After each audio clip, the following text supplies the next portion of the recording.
Saya paling tak boleh lupa masa sebelum saya jadi Samsul Debat, dulu orang kenal Samsul Debat. Saya dulu tak ada PA, bawa kereta sendiri. Kali dapat call. Saya call, hello Kak. Masa tu ceramah untuk hospital Jompol dengan Women Institution WI. Hello, Assalamualaikum Kak.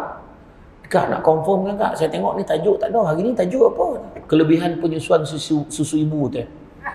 Break emergency saya tepi jalan tu. Apalah tu tajuk Kak ada. Tak ada orang lain juga tak macam mana. Itulah tajuk dia pilih tu. Haro saya. Ini bukan bidang aku ni dah.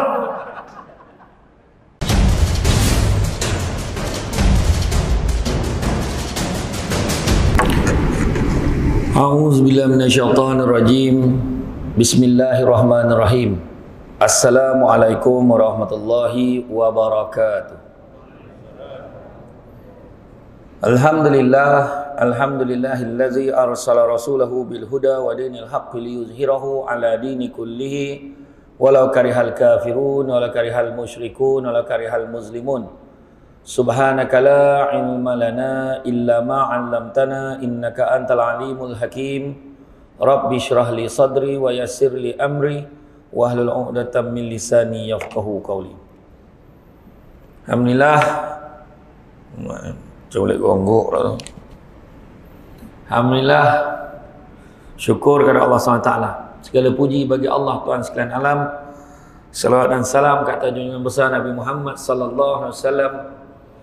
Terima kasih saya ucapkan kepada Tuan pengurusi acara, bahagia Tuan pengurusi masjid, Tuan Nazir, Tuan Timbalan Nazir, Tuan Imam, barisan jawatan kuasa Hulu Balang, penggerak Masjid Bandar Baru Ampang, pemimpin-pemimpin tempatan di semua peringkat yang berkesempatan hadir, tuan-tuan dan puan-puan rahmat Allah sekalian. Alhamdulillah. Syukur sangat-sangat dapat kita bersama-sama pada malam ini. Rupa-rupanya hujan hujan dan angin kuat kan, tidak menghalang orang Ampang datang masjid ramai-ramai malam ni. Ini menunjukkan betapa rindu orang nak pergi masjid kan? Macam-macam sebab, cari sebab macam mana pun nak datang masjid juga. Mudah-mudahan kita termasuk dalam golongan 7 golongan, iaitu salah satunya hati yang terpaut pada masjid yang dijanjikan naungan daripada Allah di akhirat nanti. Amin. Begitu juga Nabi sebut, barang siapa yang mengikuti jalan-jalan ke majlis ilmu, maka Allah akan mengerahkan kepadanya jalan-jalan ke syurga. Amin. Jangan lupa hashtag pergi syurga balik lagi.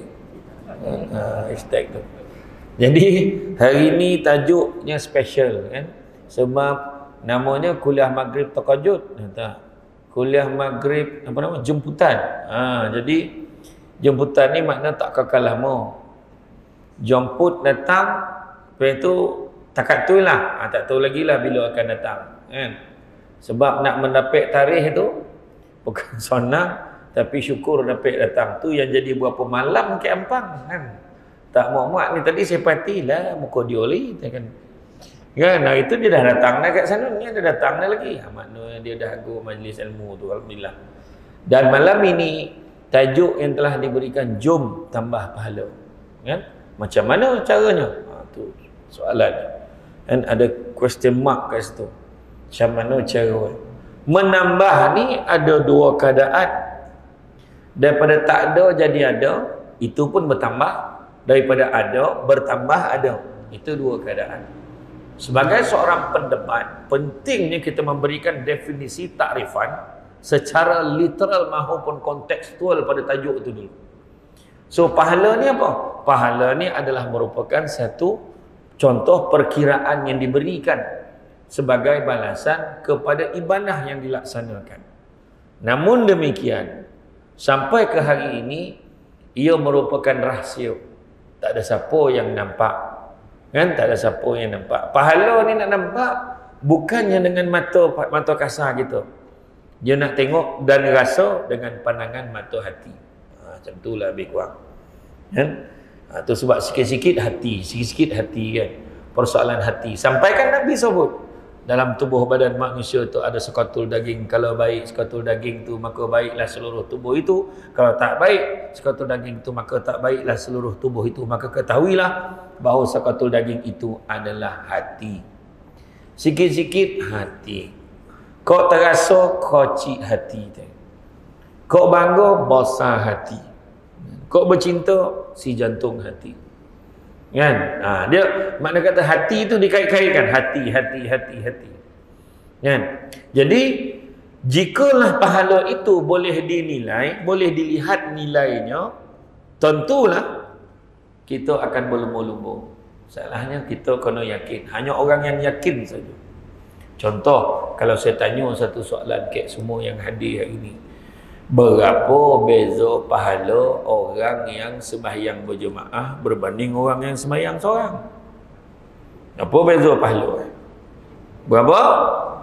27 kali ganda. Tak ada siapa pun yang fikir dulu jawab. Dalam berapa? Dalam 25 ke? Macam tu, tak ada. Semua orang tahu dah. Semua orang tahu dah. 27 kali ganda. Yakin dia tak payah buka, tak payah tengok Google, dia tu jawab 27 kata. Ada orang tu terlupa lah, yang seorang tambah kali ganda, 27 kali ganda. Oh, 27 kali ganda. Daripada berapa? Tak tahu. Cuma yang kita tahu 27 kali ganda daripada sembahyang seorang. Berapa banyak? Wallahualam. Tapi kenapa ramai orang tak datang? Sebab tak rasa dalam hati dia. Malahan ada orang yang datang sampai 20-30 tahun sembahyang pun tak rasa benda tu. Dah orang sembahyang, dia sembahyang lah. Kan? Jadi pahala ini lebih kepada pemarkahan poin nak bagi kat kita sebelum kita ditimbang pahala kita ni. Banyak pahala ke banyak dosa atas dunia ni? Kalaulah pahala tu tukar jadi ringgit lah contoh. Singgit satu pahala, 27 pahala tu 27 ringgit. Kita semayang Assalamualaikum warahmatullahi, Assalamualaikum warahmatullahi. Tengok dalam poket 27 ringgit. Okey. Alamat tak cukup parking. Marah orang imam dengan JK masjid ni tak mesra jemaah. Parking pun tak siapkan cukup-cukup. Macam mana? Sampai ke jalan orang semayang. Punya ramai hujan, ribut, banjir, terapung pun dia semayang. Dia nak kerja 27 ringgit. Itu orang lelaki. Dengan orang perempuan dia lain cara fikir. Orang perempuan kat belakang tu dia dah bincang lah. Kau dah berapa lama dah semayang sini tu? Adalah 2 minggu. Untunglah kau 27 kali 5 kali pek boleh. Banyak duit kau. Dan baru tahu lah. Jiran sebelah rumah dan tak berguna betul, tak diberitahu dapat 27 ringgit satu waktu. Dia marah jiran ni. Nampak tak? Sedangkan hari-hari penceramah beritahu. Kan? Orang lelaki dia tak bincang soal-soal remeh-temeh ni. Orang lelaki banyak bincang soal dasar. Dia akan bincang dengan kawan agak-agak kau lah, kalau kita dapat 27 ringgit, imam dapat berapa? Tu bincang. Ditahan ni kita imam. Imam cakap gentle lah sikit. Imam dapat berapa? Cu cakap. Imam ni jenis zuhud kan. Dia tak ada nak cerita pasal dunia-dunia mana, dia tak nak cerita. Adalah. Cakap lah mam. Cuti tu orang. Telus. Declare. Alhamdulillah. Imam cakap. Akhirnya imam cakap. Dia tengok lah. Kalau terlupa-terlupa tu kurang lah sikit ni contoh. Contoh.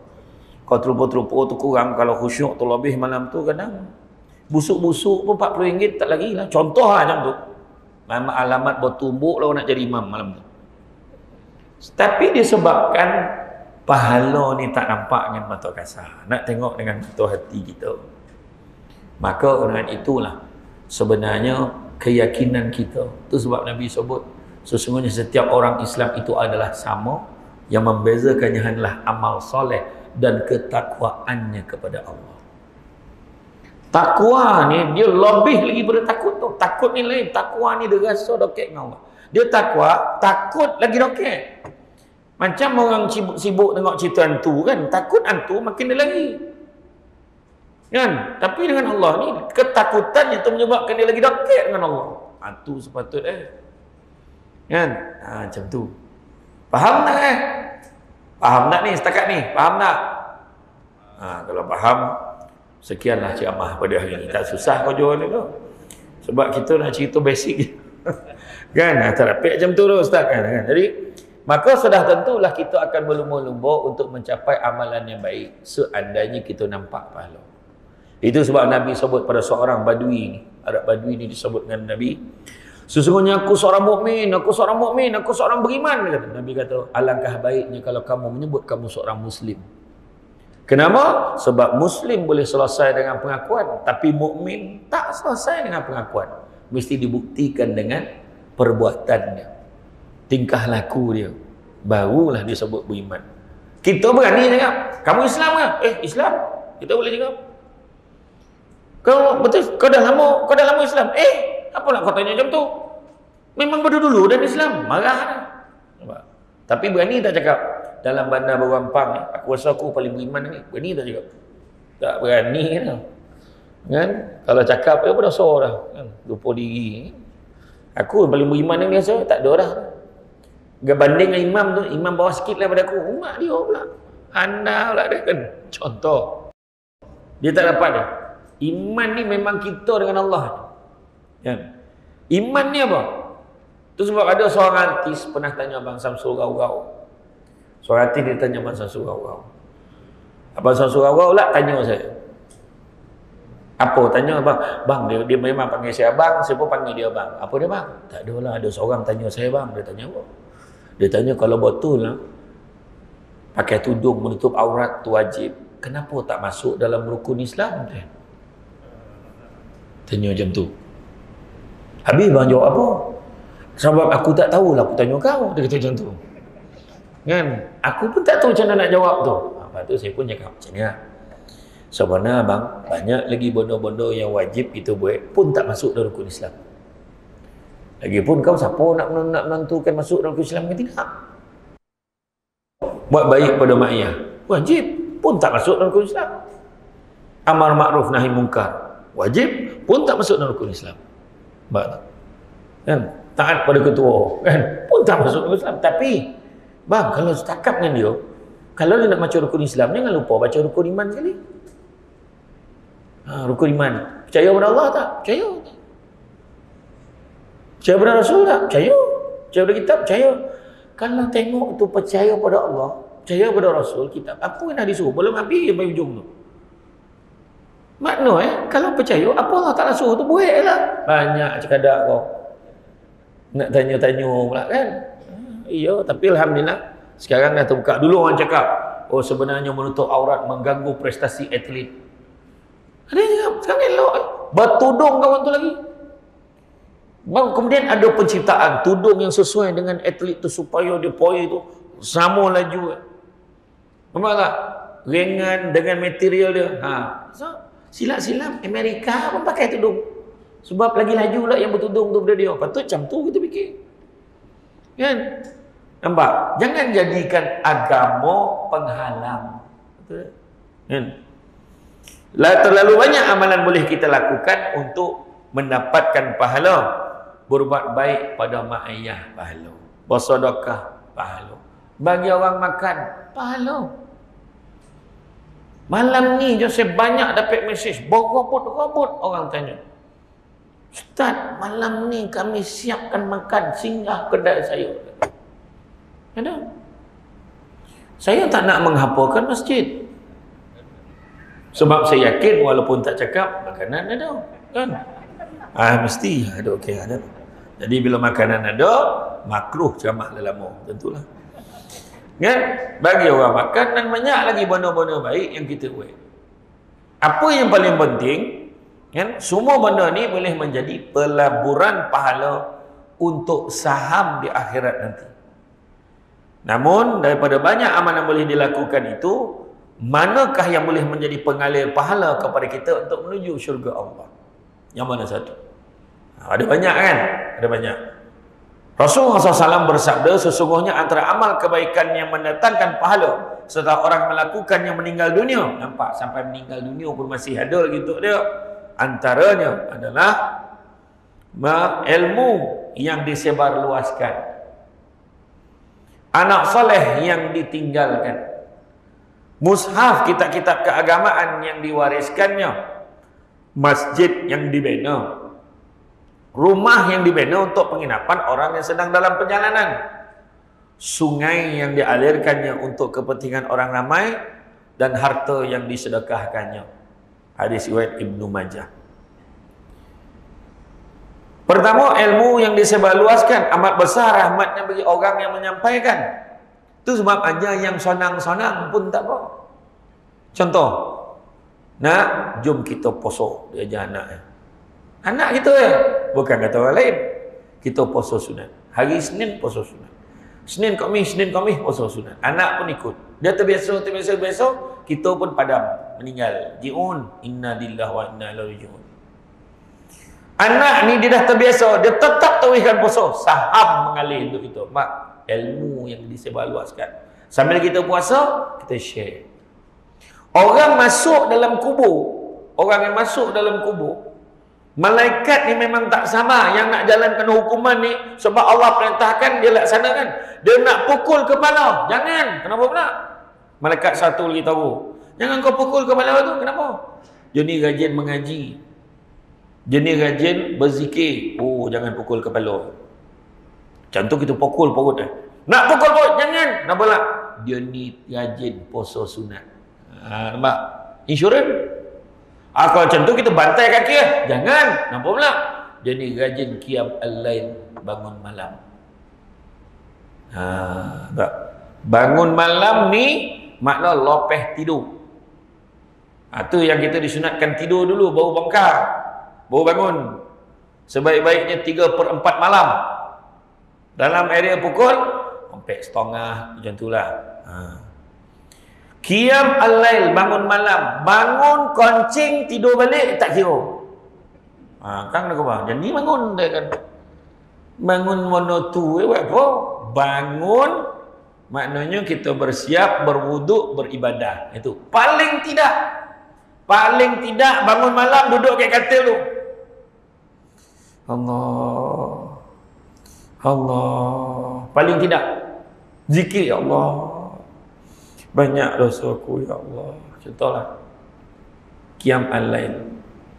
Bangun yang paling baik sekali, yang macam niat macam tak sekarang cakap kan, iaitu ambil wuduk, kita mandi, kita ambil wuduk, kita solat tahajud, solat sunat taubat, buat solat sunat tasbih kan. Kemudian kita buatlah mengaji ke, berzikir ke. Zikir sampai tolak pun tak apa, tak ada hal ke. Usaha kita bangun malam. Tak dapat buat sehari sekali, seminggu sekali. Seminggu sekali tak dapat, sebulan sekali. Payah sebulan sekali, setahun sekali. Itu pun time masjid buat joinnya. Jadilah. Payah nak setahun sekali, 10 tahun sekali. Kalau takkan set, dia nak buat tahun apa? Dah 9 tahun lah. Tahun ni kau nak buat. Contohlah kan buat tu. Tak dapat 10 tahun sekali, seumur hidup sekali buat. Jangan tak buat. Kalau tak dapat seumur hidup sekali, cari tali gantung diri, mampu lagi baik. Payah mana cakap elok tak mau kan? Kan? Ni insurans ni. Insurans. Nak pukul kaki pun tak boleh. Kepala, perut, kaki tak boleh pukul. Ni insurans. Ni anggaplah soalan bocor. Soalan bocor dapat. Kita dah tahu awal. Tengok. Tu ingat tak ketika peristiwa Isra dan Mi'raj? Kenapa penceramah-penceramah ni boleh share dengan kita semua? Sebab peristiwa Isra dan Mi'raj kan dah sebut. Sesungguhnya aku angkat kau sebagai kekasihku. Kan ketika Nabi menghadap Allah. Kedua, aku jadikan kau sebagai penyampai berita gembira dan amaran buat umatmu. Kenapa? Nabi dah tahu dah semua. Nabi share dengan kita. Tu saya kata soalan bocor. Kan? Kira-kira. Dan Nabi tak minta kita umur panjang-panjang. Jangan minta umur panjang umat aku ni. Sebab apa? Sebab sayang. Orang semua pelik. Kalau orang sayang, bagilah umur panjang. Kenapa pendek nak? Tak. Sebab Nabi kena umat dia. Panjang umur, panjang cita-cita. Kalaulah umur kita macam umat Nabi Nuh lah, 950 tahun. Kosong saja ni. Silap-silap yang pasang kamera ni semua. Ustaz, saya balik dulu. Kan dah habis, tolong tekan off lah. Kita lah off ni. Silap-silap lah kan. Ya. Tapi Umur biar pendek, kita dah tahu dah umur orang Malaysia ni 60 tahun normal. So kita masuk 50 kan, dah tak lama dah aku ni. Apa lagi nak buat? Pergi masjid. Tapi ada agak yang 50 baru start pergi kelab dandut. Ada. Tapi itu pun kita doakan lah. Kita jangan cakap, neraka lah tu. Jangan cakap. Kita tak tahu. Penyudah orang kita tak tahu. Kan? Tapi kita doa lah baik-baik. 60 tahun, 55. Oh ya, tak apalah nak jadi dengan dia ni. Abah dia makin umur macam saya lah, arwah abah saya. Arwah abah saya meninggal umur 50 tahun. Tak ada sakit, tak ada apa, demam, besok tu meninggal. Dia tak nyusahkan semua orang, malahan kita rasa kehilangan sangat. Sebab dia tu arwah abah tu. Asah kelakar ya. Si baik saya tak macam dia. Macam tu. Dan bila arwah abah saya meninggal tu, maknanya bayang kalau saya nak ikut umur abah saya, maka saya tak sampai pun 10 tahun lagi nak hidup. Kalau saya ikut tu. Macam tu lah kira. Patut fikir macam tu kan. Itu yang umur yang datang ini kan. Yang datang bila ceramah-ceramah ke majlis-majlis macam ni. Beliau tak ramai. Yang ramai beliau. Kan? Beliau yang ramai. Kan? Tapi tak apa. Jangan malu. Saya ni dah tua-tua baru sampai masjid. Alhamdulillah. Walaupun dah tua, saya sampai masjid. Itu penting. Dan doa, ya Allah bagilah aku ni kekuatan untuk terus istiqamah berada di dalam rumahmu, ya Allah. Itu penting. Itu yang kita kena ada semangat sikit tu. Itu yang kita kena faham. Sebab itulah kalau kita tengok ilmu yang ada, walaupun sikit kebaikan, sebarkan kat orang. Apik ya kan, cantik-cantik, tapi tak apa. Dia zaman Nabi mungkin ada seorang nama dia Abu Hurairah. Bila Nabi cerita ya, apa gak ilmu tahu simpan dalam kepala. Dia tak payah salin. Jadi ramai tak menyalin ni semua saudara dengan Abu Hurairah. Jadi contoh jadi besok beritahu, malam ni semua orang lepas maghrib jangan ke mana-mana. Malam ni kita ada tausiah ke rumah kita ni. Ya ke bah? Siapa yang akan menyampaikan tausiah tu? Tak lain tak bukan sahibul fadilah, abah kau. Abah ayo nyampaikan. Janganlah buka balik handphone yang dicatat tadi. Malam tadi abah dengar lah, kita dari segi pahala ni, maknanya tambah pahala ni daripada tak ada jadi ada pun tambah. Tambah-tambah lagi pun tambah. Macam itulah. Jadi itu share-share. Jadi itu kita sebarkan. Jadi anak kalau ingat benda tu pula, dia sebar kat orang. Bercambah-cambah. Nampak tak? Cara semayang itu buat penting, kita kena didik anak kita tentang solat. Macam mana kita takbir, macam mana dia rukuk, macam mana bacaan.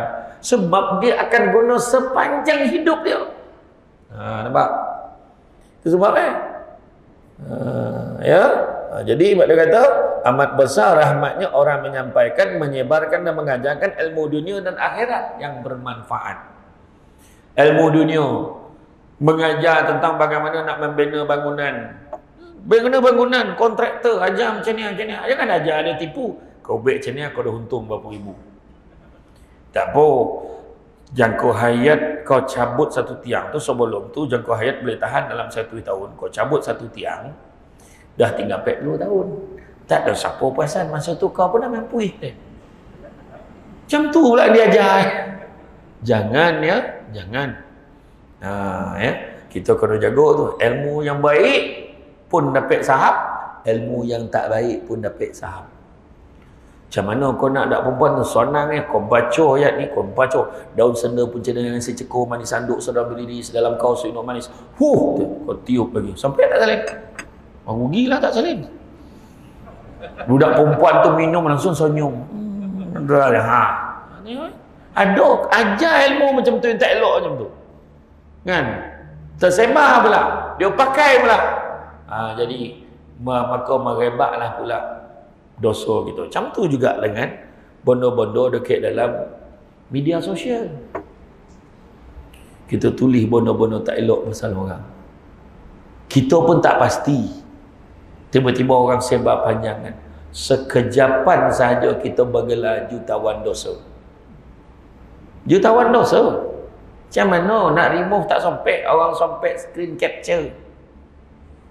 Mana sumber dapat ni? Ni orang. Itulah. Kan? Zaman sekarang ni. Pelik tuan-tuan zaman sekarang ni. Saya pun tak faham kenapa. Semua benda nak share dalam media sosial. Nak tunjukkan manusia paling gembira dalam dunia ni. Nak tunjukkan segala apa yang ada. Share benda-benda baik, tak apa. Share pasal, nak share pasal poin yang kita dapat dalam ceramah. Nak share tentang apakah hukum tentang perkara ni. Share. Share, Alhamdulillah. Dapat makan teppanyaki. Dah lama tak dapat yang taufu. Dapat juga malam ni. Thanks for my beloved hubby. Nyampah lah dia. Yang kawan tu lah. Kawan tu cakap dengan lelaki bang, lama tak dapat yang taufu. Terdarah banyak. Dah dah dia macam ni kau cik kata. Lepas tu dia marah kat dalam Facebook. Bangang kau share buat apa? Dia marah kat orang dalam Facebook tu. Macam kita ambil gambar dulu lah, ambil gambar keluarga, kau ambil gambar ramai-ramai kan. Kita cuci kat kodai kan, kodak Fuji color mungkin lah. Kita dah cuci. Adakah kita tampal kat papan kenyataan masjid biar satu dunia tengok? Tak ada. Susun elok-elok dalam album keluarga yang tengok. Kan? Hari ni apa masalah kau? Terutama orang perempuan, memang tak faham. Kena cek lah. Semua perempuan macam tu, kecuali kat Bandar Baru Ampang. Saya cover, saya siap. Tempat lain.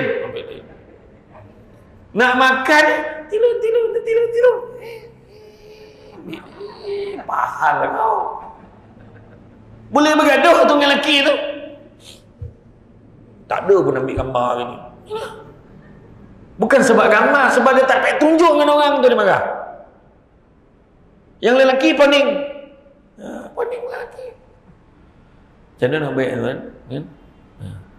Seolah-olah kebahagiaan diukur dengan penampakan, penzahiran kepada orang. Kita suka dinilai oleh manusia. Tu penyakit kita sekarang. Sedangkan kita tak sadar, kita mengundang kepada penyakit ain. Mandang orang dongki, orang marah. Kau tunjuk kereta besar, Alhamdulillah. Dapat juga kenderaan. Dapat memacu bawa mencari rezeki. Berkilau kereta Ada seorang kawan saya kenal lah seorang ni. Dia tunjuk gambar renovate rumah. Rumah semi-D. Besar. Dah siap tu. Alhamdulillah. Siap juga terletak buruk kami. Pelhotak itu orang ni. Orang baca tu. Kan? Itu sebab kadang-kadang pada sapu yang tunjuk-tunjuk tu kadang-kadang ada sebahagian tu saya apa kata? Unfollow. Sebab takut dia terlampau benar menyebabkan kita bercakap yang bukan-bukan. Kita tak nak. Baik jangan. Itulah yang pula gambar itu sebab kalau tanya orang perempuan bahagia orang hati tu. Tapi yang menjadikan kita tak bahagia bila daripada hati itu merayap naik ke mata sibuk tengok apa yang orang ada sampai terlupa apa yang kita ada. Tengok drama aku 7. Handsome betul lelaki ni. Drama apa itu takluk cintaku.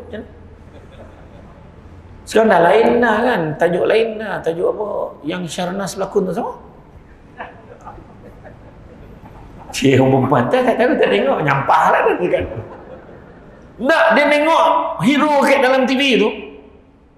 Lepas tu dia pandang lelaki kat sofa. Kenapa lelaki dia tak macam tu kan? Walhal dulu lelaki kau macam tu dah. Kan? Nampak? Tu salah tu.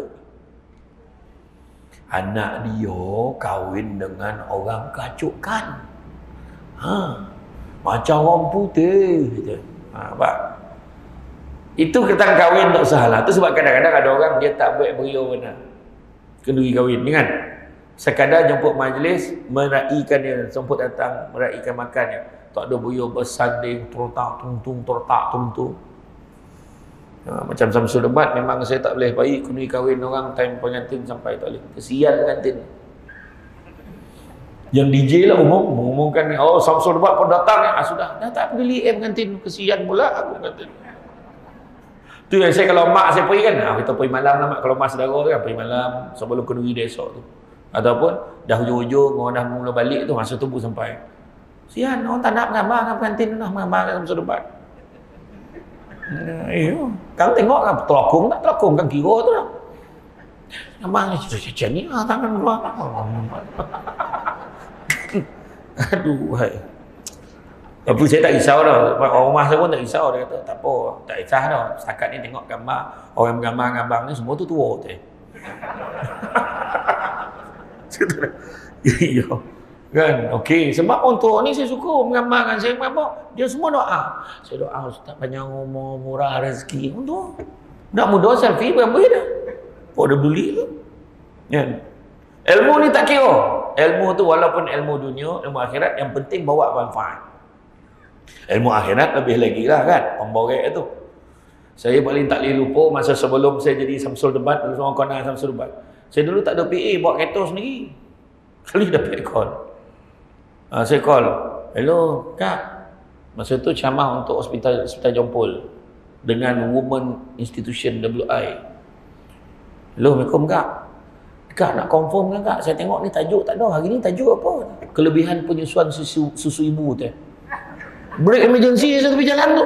Apalah tu tajuk kak ada. Tak ada orang lain juga tak macam mana itulah tajuk dia pilih tu. Haro tu. Ini bukan bidang aku ni dah. Lepas tu alah cakaplah apa-apa pun. Jangan main-main. Saya pun telefon Ustaz Nur Azman Ahmad, kaunselor Majlis Agama Islam Soman. Dia memang ada kepakaran tu. Dia pun share ni kelebihan-kelebihan. Ambil lah dalam Google sikit aja Google dia ni okey. Pergilah. Kan pergilah dah pun. Dia kata dia nak juga dia kata. Rupanya hari tu hari penyusuan susu ibu sedunia. Sampai ke Dewan Felda Raja Alias, sampai ke dewan semua tu. Apa boleh? Semua orang ni kemana? Susu dah kau kemana? Saya korban tu. Golak ada orang. Tapi dah diamanah kan? Sampai kan juga. Rupa kelebihan macam mana? Rupa salah satu orang perempuan kalau badan nak cantik, susu anak. Susu kan anak. Ya. Nampak kan? Nampak? Bodoh tu sikit je orang tak perasan. Menyusukan anak tu sebab orang dulu nak menyusukan anak macam mana? Duduk pegang tampung macam ni. Pandang. Ponek macam ni. Pandang. Ya. Ini dibantai melambak macam ni. Macam mana? Macam mana nak lawa badan tu? Budak pula merayap mencari air macam mana? Nak ni cerita betul. Ramai je nanti susukan badan anak nanti badan tak cantik. Salah. Tak betul. Ya. Ni cerita. Ilmu nampak macam tu. Macam saya lah boleh mengajar teknikal perdebatan. Cara nak berpidato, bercakap kat depan. Benda simple-simple kadang orang tak tahu. Berdiri kat depan, nampak mikrofon, jarak macam ni. Bercakap, tenang dulu, bagi masa 10 saat, relax dulu. Kemudian baru start, Bismillahirrahmanirrahim. Saya ajar.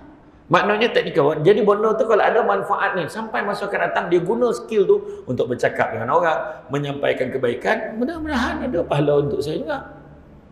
Kan? Tu dia. Tu pertama. Kedua, anak soleh yang ditinggalkan. Maka pendidikan anak-anak seharusnya bermula sejak di dalam rahim ibu. Dalam paut lagi, bacaan zikir, Al-Quran, kata-kata yang baik dan amal soleh harus dilazimkan oleh ibu bapa. Sejak awal lagi kerana memiliki anak yang soleh, banyak kelebihannya. Antaranya, anak-anak itu boleh terus mengalirkan manfaat kepada ibu bapanya, mendoakan kita dan menutup aib kita. Kan? Anak-anak yang soleh, dia sentiasa tanya, macam mana lagi cara saya nak berbakti pada kedua ibu bapa saya? Macam mana tu Ustaz? Boleh tak? Tu anak yang soleh lah tanda tu. Dia cari jalan. Macam mana nak tolong mak ayah? Ustaz tu mencakap, cubalah cari kalau ada orang nak wakaf apa-apa, niatkan untuk arwah. Tapi itulah asyik untuk ayah, saya tak ada. Saya dah lah sikit pala. Tak, bagi untuk ayah pun kita pun dapat. Macam tu. Yang bagus pasal wakaf, sebab orang Islam ni masih lagi tak terdedah benar dengan wakaf ni. Wakaf ni maksud terhenti. Duit yang kita bagi, dia tak boleh guna untuk benda lain. Dia akan gunakan khusus untuk tujuan. Contoh membuat madrasah, membina masjid. Kan? Berebut, kita kena berebut tentang itu. Ya? Ya. Dia siap nak tunaikan. Apa lagi hajat mak? Bincang-bincang dengan pak saudara. Ada tak mak sabut apa-apa dulu? Ada mak kau sabut dulu. Dia nak pergi Makkah. Oh iyalah. Itu dah buat dah. Dah buat dah. Dah buat dah badal haji untuk mak dah. Untuk mak dengan abah dah buat dah. Ada tak lagi? Salah satu buat baik. Nabi ajar berbuat bakti kepada sahabat-sahabat kepada ibu bapa kita. Belanja dia makan. Poilah rumah cik, apa khabar cik? Baik, siapa tu? Dia tak kenal dah. Saya lah anak arwah cik No tu. Anak No. Dah habis sekolah ko, dah beranak pinak dah cik. Dah besar dah kau ya. Nya cik ada boreh sikit, ada milu ya Allah susah ya, petapung gula. Ni ada sikit apa ni boreh wangi pun saya dah baginya. Lepas tu ada milu oren modo. Ya Allah baik kau. Duit tak ada kau? Tak ada, duit pun ada. Contoh. Dia kadang tentang duit tu dia tak lupa tu. Tanya kan, pergilah. Kan buat baik. Mudah-mudahan dapat juga saham ke arwah. Sebab saya kan setiap tahun kalau bulan puasa lah ada rezeki lepas macam tarawih kan. Malam yang ke-10 seboleh tu dah penghujung tu, saya dah pesan lah kat kawan-kawan arwah abah saya tu. Saya cakap, cik, malam ni macam besok. Arwah dekat kampung arwah ni, kampung mak saya tu, memang tinggal 2 orang kan, kawan arwah ni masih hidup. Tinggal 2 orang kali. Cakap, cik, jam besok. Okey. Lepas tarawih tu, lepas witir tu dia dah standby lah. Sebab pergi makan. Makan belanja makan. Kan pinggit mana kan? Dari tom yum. Happy dia. Kan? Pagi raya bagi lagi. Macam tu lah kan? Anak-anak yang soleh sentiasa nak mengalirkan manfaat kepada kedua ibu bapa dia. Kan? Kemudian kitab-kitab keagamaan yang diwariskan. Barang siapa yang mewariskan buku-buku yang baik, maka pahala berterusan akan diterima oleh si pemberi tersebut selagi mana ia ada dan dibaca. Kan? Bagilah buku-buku kita yang bermanfaat. Itu sebab nak beli buku tu sebabnya kalau program-program ni nasihat saya lah. Ini terpulang lah pada jawatan kuasa, pada semualah yang kadang kita ada persatuan-persatuan. Goma mana kalau baik program, termasuk majlis rasmi kerajaan pun dulu masa saya konyo saya togur. Cakap bila datang menteri besar ke, menteri ke, wakil rakyat ke, tak kisah siapa. Tetamu kehormat ke, goma mana bagi hamper buah. Yang paling tak berguna tu cikedis dia. Dengan air oren yang RM1.80 sen. Nah, bukan masalah apa. Benda tu manfaat itu takat tu je. Malahan ada setengah tu berbelanja macam dalam kerajaan. Ada peruntukan itu memang betul. Kan? Kalau ikut berkeliling untuk menteri sampai 10,000 hamper pun ada. Untuk yang menteri besar tu 5,000 ke tak silap saya. Wakil rakyat 3,000 ke. Orang lain 1,000. Ada lah kadar ada tu. Tapi buat apa? Kadang-kadang dapat kat menteri tu, dapat kat orang besar dapat, dia bagi kat bebas. Betul tak? Betul ke tidak macam tu? Jadi apa yang saya syorkan? Bagi kitab. Ikat elok-elok bagi. Beberapa kitab ni simple yang kita rasa dia boleh baca dalam kereta sementara pun baca pemimpin yang adil umat lain macam buku ni. Nampak tak kan? Contoh kan? Pemimpin yang berakhlak contoh. Ataupun kita bagi buku bagaimana menjadi manusia yang berjaya dunia akhirat. So, makna kata buku tu ada manfaat. Boleh ban. Dulu-dulu kan kita buat macam tu. Tak tahu kenapa Peter Goma bagi buah. Ya, tapi kalau dah siap buah tu saya okey tak ada hal tu dah. Malamnya lah kalau dapat buah saya okey tak ada hal tu dah. Tak maksud dia ni untuk akan datang untuk sesiapa pun. Kita lebih dapat manfaat kan. Kita guna duit dia berkembang nampak. Dia pula bagi ke online. Kita pun tak dapat. Rupanya tu pahala yang mengalir untuk kita kan. Kemudian masjid yang dibina. Orang yang membina, mewakafkan dan mendermakan wang bagi membina masjid akan digunakan pahala serta kedudukan di syurga.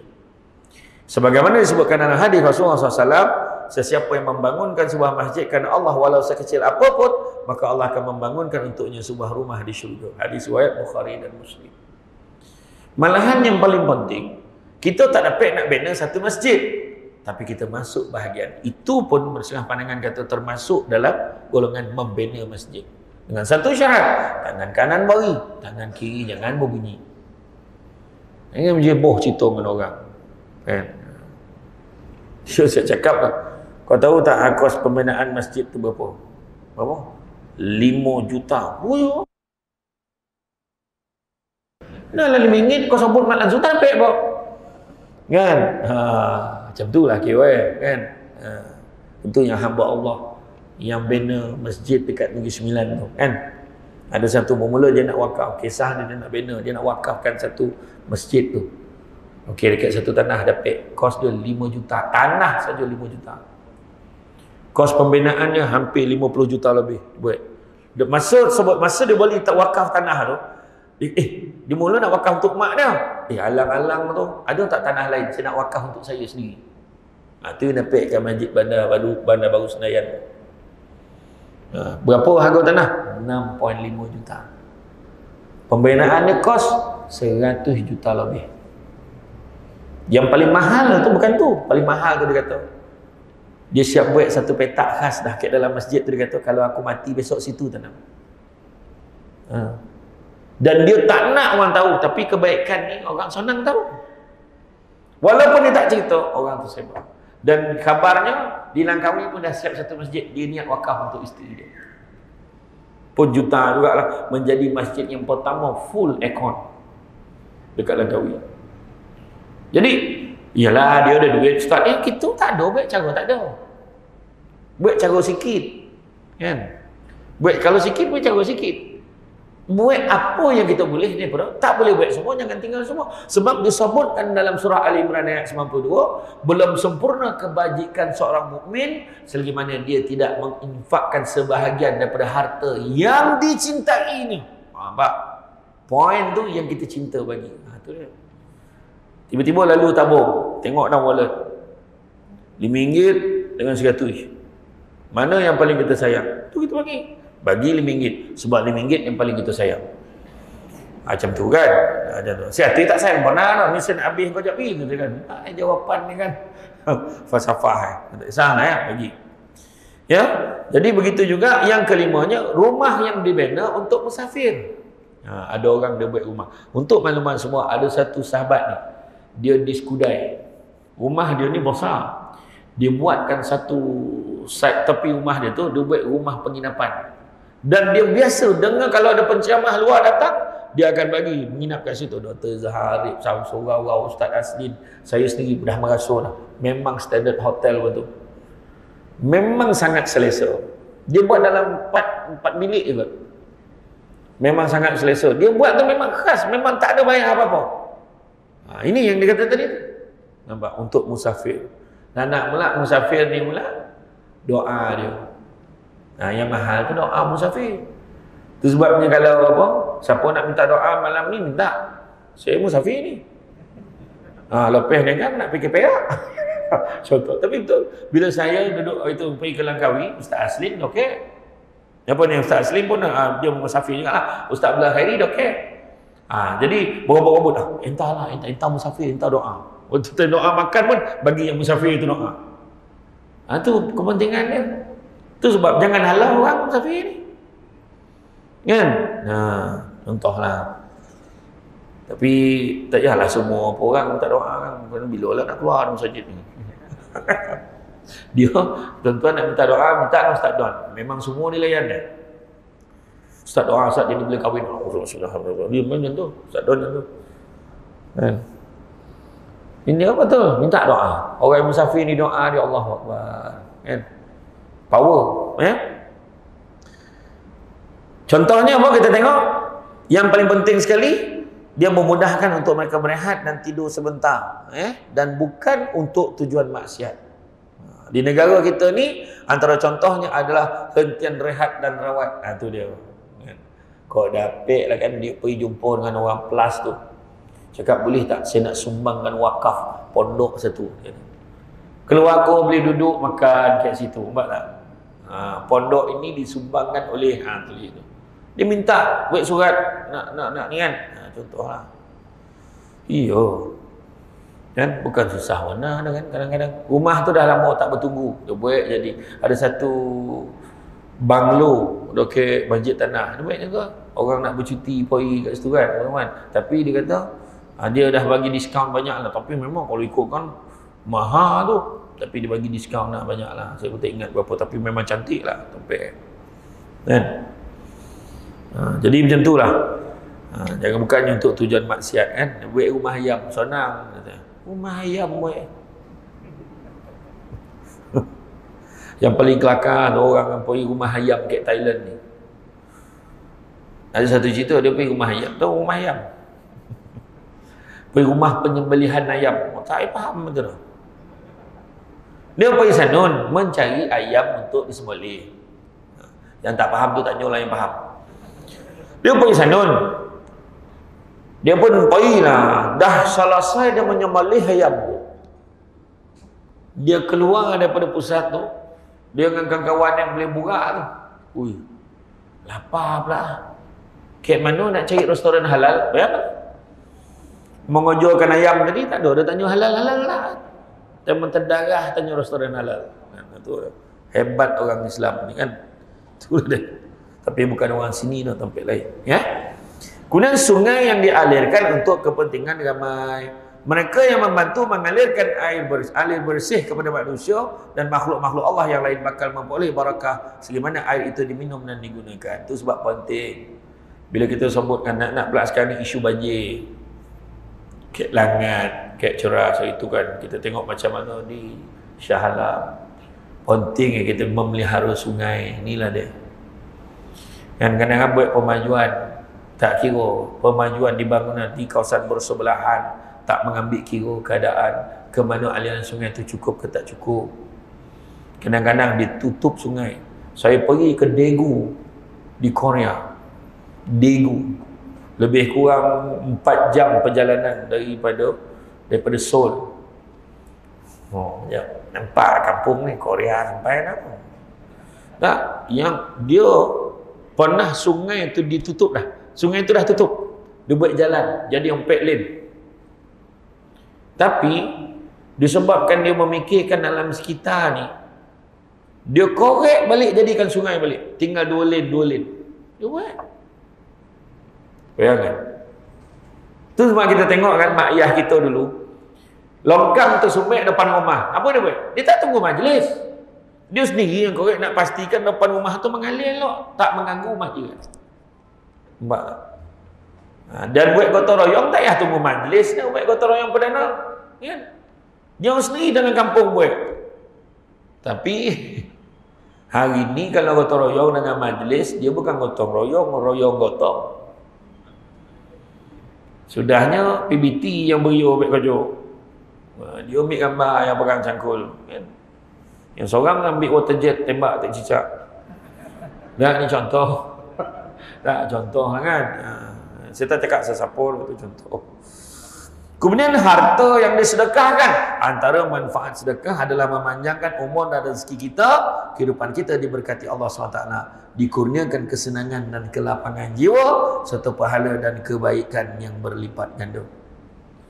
Mungkin ada amalan itu suka dilakukan, tapi kita boleh cuba sedaya yang mampu kita. Sedekah, bagi sedekah, tak susah lah. Kan? Amalan apa yang paling Allah suka? Manusia dilahirkan datang ke bumi dengan satu tujuan adalah untuk mengabdikan diri kepada Allah sepenuhnya. Jadi banyak amalan baik yang mudah kita lakukan, antaranya membaca Al-Quran.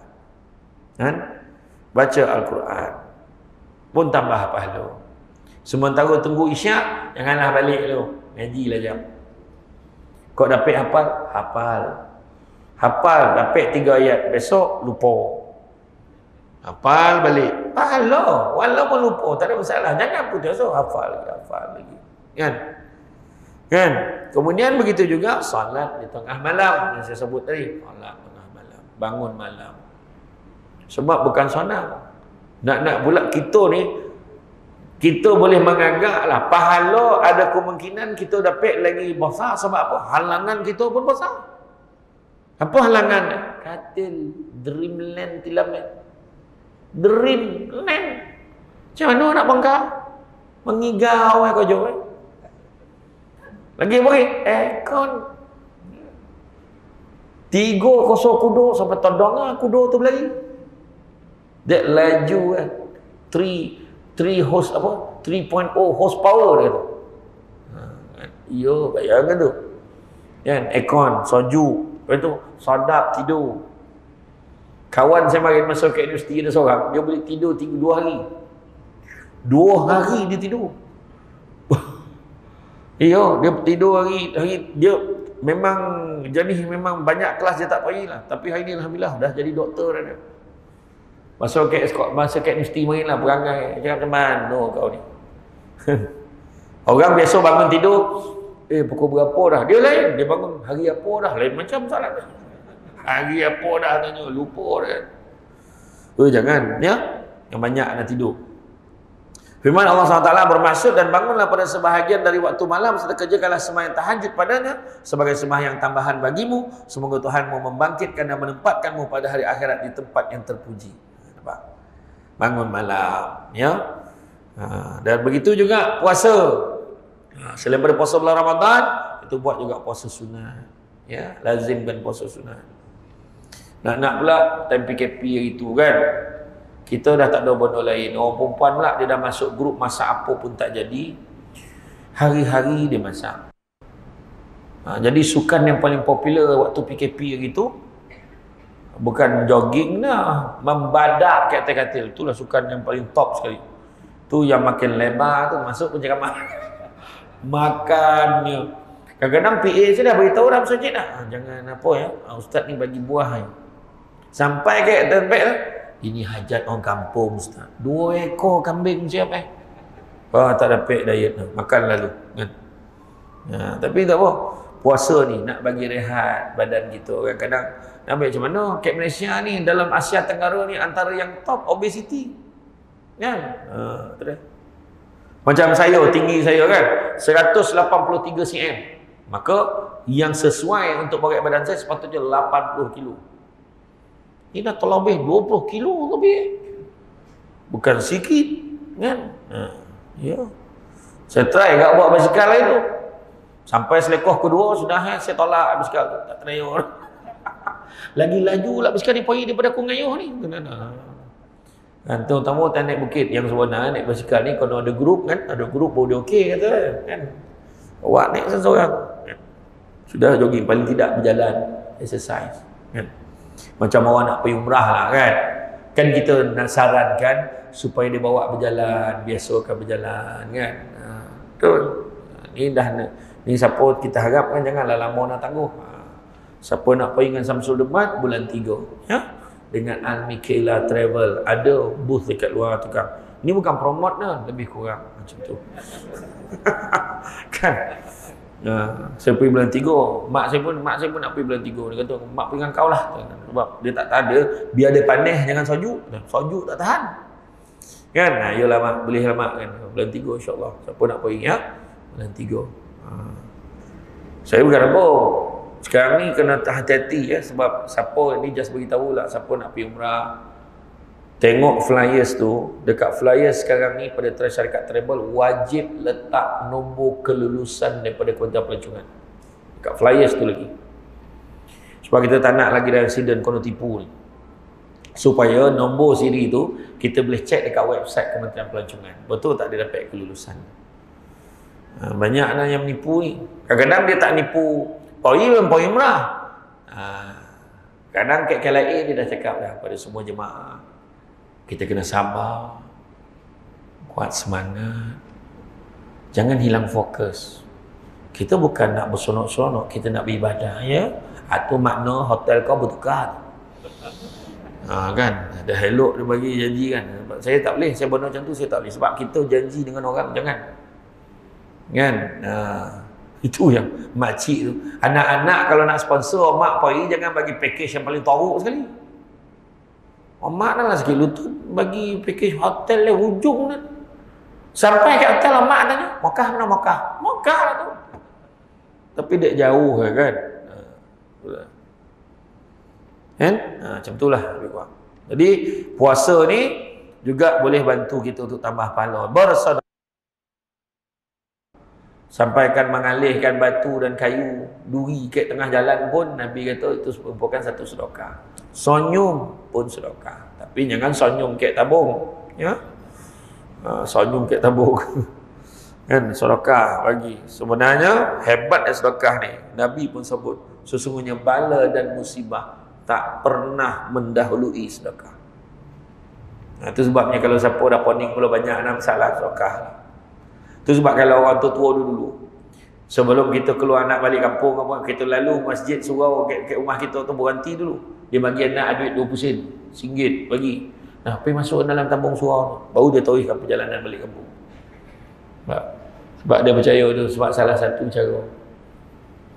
Itu sebab arwah mufti Syekh Murtada dulu pernah pesan, kalau kita naik kereta, naik kereta kan, kita mau musafir ni balik kampung ke mana, tengah buat kereta tiba-tiba anak haus lah, anak tu haus lah, lapar lah, nak kencing lah, gitu kan. Jadi okey, kejap lagi kan kat depan tu kan kita berhenti, jangan marah. Sebab kata arwah Syekh Murtada tu, barangkali bila kita berhenti tu kita mengelak pada musibah kat depan tu. Sebab kita selesaikan hajat anak, jangan main-main. Orang nak terkencing, tunjukkan tandas, logo aja nak cakap. Ya, orang nak macam, tahanlah budak tu cenyon. Dah tu bagi. Tapi dia pula marah, dalam hati doa, terbaliklah kereta ni. Terbalik. Dengan dia terbalik, dia tak perasan. Ni betul-betul. Ni saya ingat lagi tu dalam ceramah tu, saya ingat lagi Syekh Murtada masa tu saya kocik dia tu, dia sebut betul. Kadang kita nampak kocik, rupa-rupa kadang-kadang dia berhenti anak tu lapar nak minum tadi, teruskan perjalanan, kita lalu accident lah, baru je lagi accident tu berlaku. Makna kalau kita awal tadi mungkin kita tu dia kan. Kemudian begitu juga berzikir, liman kana yarjullaha wal yawmal akhir wa zakarullaha katsira, zikir banyak-banyak. Tuan-tuan kalau nak zikir banyak, pergi sobat. Kenduri tahlil dan tak ada pendek-pendek tu. Dah hilang-hilang lutut baru doa. Iya, betul tak? Siapa mana ada sedang marah sobat? Benar? Rabbi shfina min kulli da wa afina minal bala. Rabbi shfina min kulli da wa afina minal bala. Ya Rahman ya Rahim, ya Rahman ya Rahim, ya Latif ya Latif, ya Latif ya Latif, ya Arhamar Rahimin, salimna wal muslimin. Ada zikir. Ya. Apa tu? Afdalul zikri fa'amu annahu la ilaha illallah. La ilaha illallah tu 1000 balun. La illallah, la ilaha illallah. Kila bukan itu. La ilaha illallah. Yang seorang la ilaha illallah. Mana dah connect kan tu. Tapi dulu arwah mufti ni 9 dulu tu, Syekh Murtada cakap, barulah berbaloi udah ngalah kat dapur tu. Ni masak, orang perempuan masak pun tak habis connect ni dah makan. Yang dizikir lelemu sikit. Tapi dia cakap kan, orang cakap, ni semua Nabi tak buat bid'ah neraka tu. Kan Quran dah sebut, liman kana yarjullaha wal yawmal akhir wa zakarullaha katsira. Siapa nak rahmat Allah, nakkan hari akhirat, maka ingatlah Allah banyak-banyak. Zikir tu ingat Allah. Baik. Dua pahala yang paling besar dalam kenduri tahlil. Pertama zikir, kedua makan. Jadi jangan kesian, itu kau balon lah baby. Jangan kesian, tambah. Iya. Tak betul. Sebab dia niat sedekah. Kan? Jangan makan tak habis. Lepas tu komplain tak sadap dah kau makan pri kan? Dibanding lauk semalam sadap kan? Makan lah, zikir. Sebab kita bandingkan kalau kita duduk rumah, adakah kita akan zikir sebanyak tu? Belum tentu lagi. Nampak tak? Itu dia, zikir lah ya. Sikit lagi, saya faham tu muka-muka usul berhenti tu, saya faham sikit. Maka demikianlah amalan yang patut kita amalkan untuk menambah ganjaran pahala. Dan yang paling penting sekali saya nak pesan pada semua, kan kita tadi kita didik anak-anak kita dengan agama, dan satu perkara saya menyeru pada semua pihak, semua tampek saya sebut benda ni. Tolong terapkan nilai-nilai adab pada anak-anak. Tolong. Adab yang baik inilah akan jaga masa depan anak kita sebenarnya. Itu sebabnya Imam Malik kata biar ilmu sikit tapi jangan tak ada adab. Orang ada adab, semua tampek dia boleh pergi. Semua tampek orang boleh timur dia. Baguslah budak. Budak tu walaupun daripada Indonesia, bila sampai, apa khabar Pak? Sehat Pak? Elok cakap ni. Kan? Adab bagus. Tak apalah Pak, saya ikhlas Pak. Bagus dah. Kan? Adab.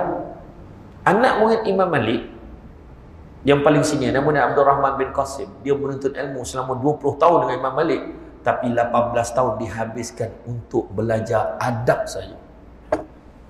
Nampak? Tolong tekankan nilai adab pada anak-anak kita, ya. Jadi tentang adab tu banyak lagi nak cerita.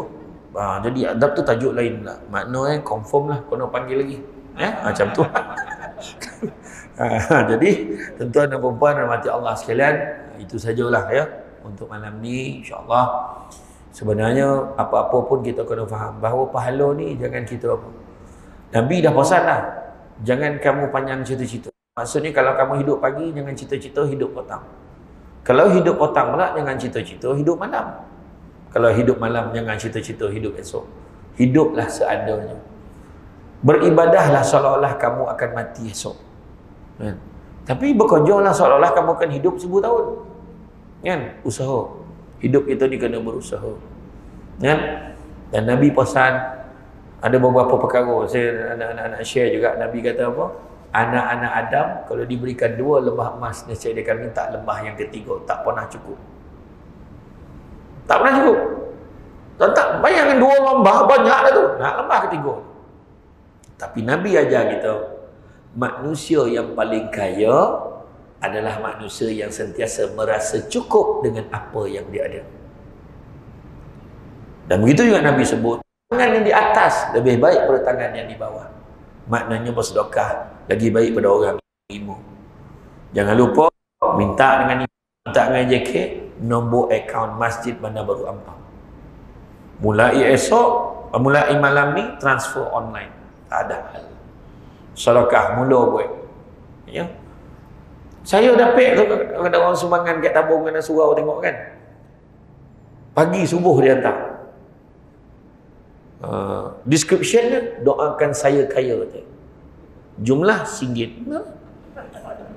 Nak tak kita nampak tak usaha. Mulakan dengan RM1. Tapi kita ni macam tu lah, hujung bulan kan RM1. Dapat bonus RM1 tau.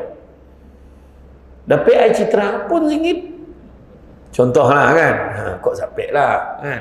Jadi mana kata tangan yang di atas lebih baik pada tangan di bawah. Kemudian Nabi juga beritahu, banyakkanlah melihat yang di bawah daripada melihat yang di atas. Kerana dengan melihat yang di bawah, kamu akan lebih bersyukur dengan apa yang kamu ada. Dan begitu juga Nabi pesan, jangan kamu pandang kecilnya nikmat itu, tapi pandanglah siapa yang memberikan nikmat itu. Allah. Jadi jagalah elok-elok, ya tuan-tuan. Yang kita cintai tu, yang kita sayang harta tu, bukan kita punya pun. Akhirnya habis, tak buat mati pun. Orang yang ada nak berebut kadang-kadang. Jadi baik-baik kita wakafkan, siap sedekah. Niatkan tahu, aku besok mati, esok ni bagi ni, buat hibah. Contohlah ya. Jadi mudah-mudahan adalah manfaat walaupun kita dah tak ada kereta muka bumi ni. Jadi itu saja daripada saya. Saya ucapkan terima kasih banyak atas kesudian mengundang. Ya, sepandai-pandai tupai melompat akhirnya jatuh ke tanah jua. Walaupun ceramah sudah tamat, mudah-mudahan tersemat di dalam jiwa. Kalaulah ada silap dan salah, jadi kata tidak, dicaci jangan. Jadi sedikit makluman saya nak maklumkan. Kalau tuan-tuan ada kesempatan sekarang, boleh tengok kat luar tu ada booth Mikela Travel tu, boleh nak tanya nak buat badal umrah, badal haji ke. Dan begitu juga kalau yang nak Ada satu meja lagi tu, meja ajaib nama. Dia ada barang-barang bukan untuk diambil tu, untuk diboli. Kami sahur buat balik kan, tak tanya payah kan. Semayang dulu. Yang pertamanya sambal crispy. Yang hari tu kek masjid itu tak cukup. Malam ni ada. Ya. Begitu juga ada minyak wangi. Gitu pun ada yang tanya. Minyak wangi Samsul Debat SD perfume. Ada bau Danish, ada bau Aisyah. Dia memang bau standard international, boleh bawa solat dan dia tahan lama, dan dia ada satu tagline, tak mandi pun wangi. Itu dia. Satu lagi, tapi tak tahu kenapa orang perempuan gambar bau Danish tu, orang lelaki gambar bau Aisyah. Memang boleh pakai dua-dua, tak ada masalah. Lelaki perempuan boleh pakai. Dan satu lagi susu kambing Al-Amr. Hari tu pun alhamdulillah ada yang dah telefon dah. Memang alhamdulillah badan togap sikit esok. Memang sedap, dia tak ada bau. Dia tak ada bau sebab dia tak pakai kambing Ampang. Dia tak pakai kambing Malaysia lah, dia pakai kambing Holland Belanda. Baik untuk siapa yang GERD, gastrik, pedih hulu hati, insya-Allah cepat baik. Saya sendiri pun amal tu sebab saya gastrik kan, GERD. Kemudian begitu juga siapa yang ada masalah enzima gatal-gatal boleh amalkan. Tapi jangan buat mandilah, minum. Ya. Kemudian pada orang yang sakit lutut, sakit tumit, pijak sakit, tangan kebas-kebas. Elok. Imam Masjid Palung 12 6 bulan semayang kat kursi. Alhamdulillah dah boleh semayang macam biasa. Satu kotak aja yang diperlukan untuk pulih, insya-Allah. Tapi kena rajin lah, minum tu istiqamah lah minum. Sebab dia kombinasi produk sunnah, susu kambing campur kurma, campur madu yang diizinkan.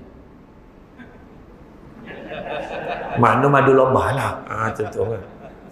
Jadi kemudian untuk orang perempuan pun elok, yang mana period yang merayau tu kejap awal, kejap lambat, kejap lama poi boleh minum tu. Tapi mana yang dah tak ada tu tersalah cari, dah tak ada.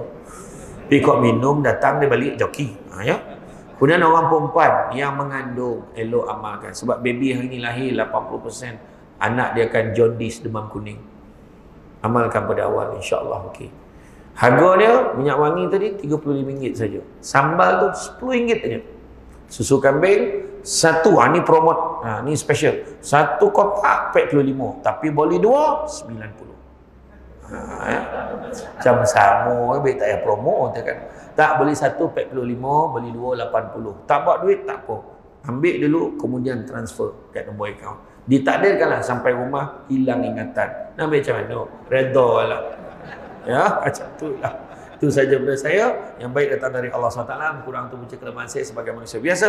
Pokok sekayu daun selasih. Thank you, terima kasih. Assalamualaikum warahmatullahi wabarakatuh.